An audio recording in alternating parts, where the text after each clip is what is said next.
Well, and Oxford has its own walls, not all of them ivied, I might add. I've been there, and I can still remember how incredibly rude I thought the issue of the ticket to the precincts of the Balliol Library was to me, who had already taken her oath never to strike fire, and all those things left over from the medieval time, but who couldn't resist that sort of you're lucky to be here.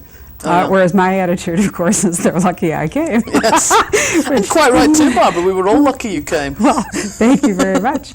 I'm known, I must say, to our audience among the British oftentimes as the evil bookseller, partly because I don't know my place, which you can see as a bond that unites Val and myself.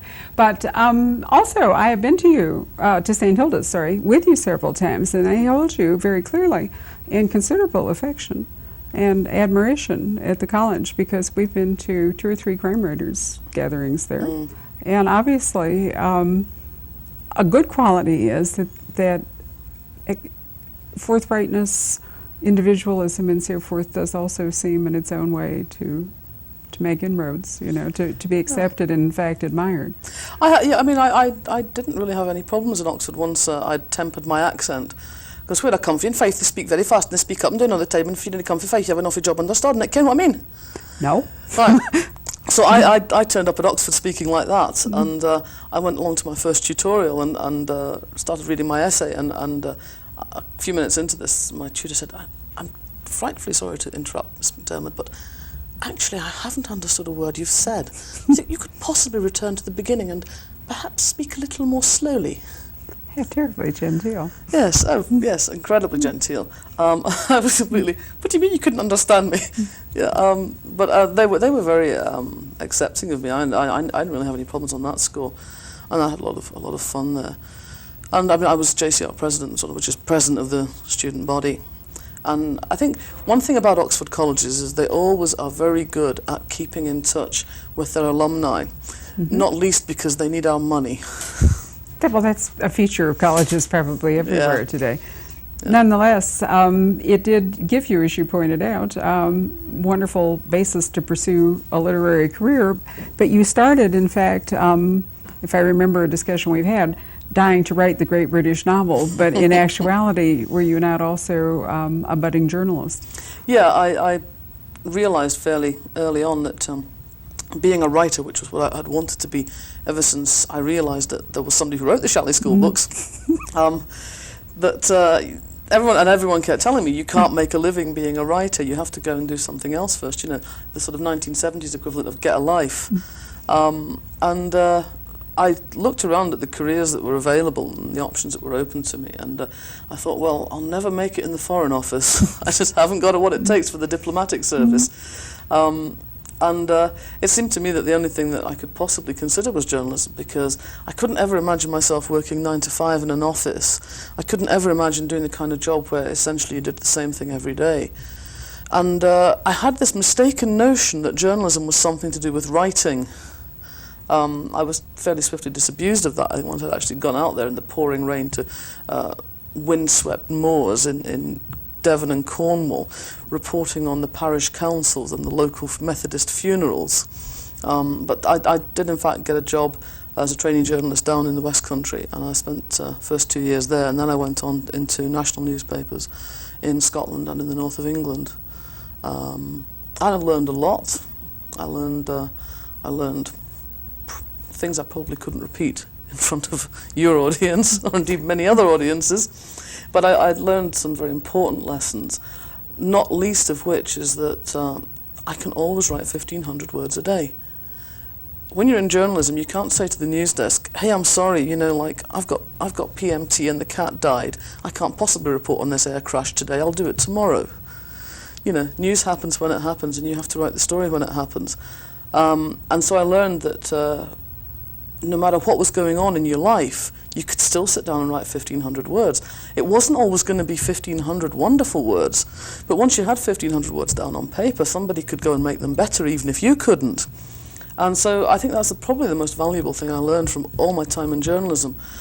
And I have, as a result, touch wood, never had writer's block, because even if I'm feeling that I would rather clean the toilet than write, I know I can still sit there and do 1,500 words. and then tomorrow I can make them maybe a bit better, and the next time I do a revision they'll be better still. Well, I certainly always think of you as an extremely professional writer. I mean, you always seem to have a keen grasp that it is a business and that there are deadlines and, you know, contracts to be met and books to turn out and so forth, which I think really, if you're going to make your living as a professional writer, is an extremely good attitude to have. Well, it's my job, you know. I've always worked for my living.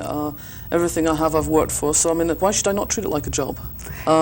It's, you know, it's not a hobby. You know, music is a hobby. You know, I sing, I play my guitar, I listen to music. That's a hobby.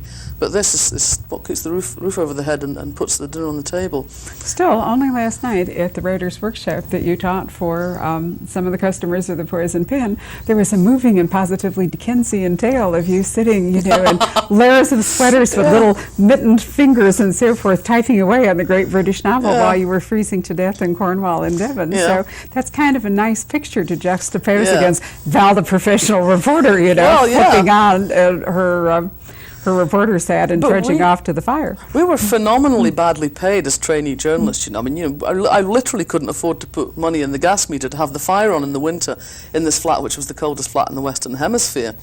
But, I mean, it wasn't, I mean, I have to tell you this.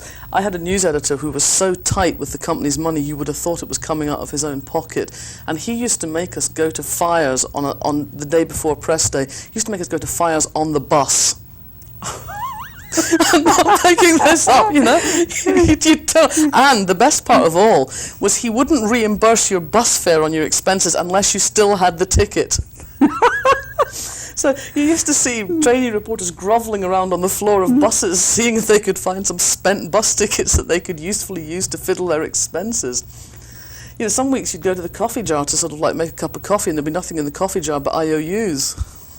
That is a sad. Well, it's almost like publicists in New York who sometimes take home food from parties in order to keep themselves intact while they're pursuing this sort of apprenticeship, so to speak, in publishing. But I tell you one thing, it's a great apprenticeship in human nature, being a local paper journalist. I mean, I can remember stories that I covered. I mean, you'd go into these little villages on Dartmoor, these sort of little Methodist villages where there was no pub, nothing, just a collection of houses and a chapel.